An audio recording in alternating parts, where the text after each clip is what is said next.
അനു ഭക്ഷണം കഴിച്ചിട്ട് പോ. വേണ്ടമ്മേ, നേരം വൈകി. എന്തേലും കഴിക്കൂ മോളെ. ശരി അമ്മേ.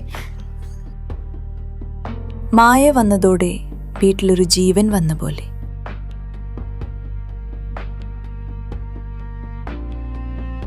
എല്ലാവരും മാറിത്തുടങ്ങി.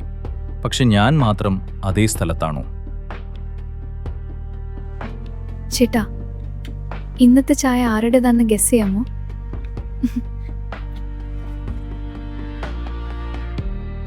മായ ഉണ്ടാക്കിയതല്ലേ? ഇപ്പോൾ ടേസ്റ്റ് ഒക്കെ മനസ്സിലാക്കുന്നില്ലല്ലോ. ആ വീട്ടിൽ ഞാൻ പതുക്കെ ഇടം കണ്ടെത്തുകയായിരുന്നു.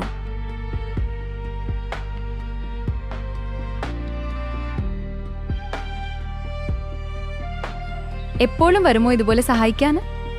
നിന്റെ വർത്തമാനം അല്പം കൂടുന്നുണ്ട്. ശ്രദ്ധിച്ചു. ആദ്യമായി അവന്റെ വാക്കുകൾ വേദനിപ്പിച്ചില്ല. ഭാര്യ ഭർത്താവിന്റെ അടുത്തിരിക്കും മോളെ. ഈ അകലം ഞാൻ തന്നെയാണോ സൃഷ്ടിച്ചത്? ചില കരുതലുകൾ വാക്കുകളില്ലാതെയും മനസ്സിലാകും.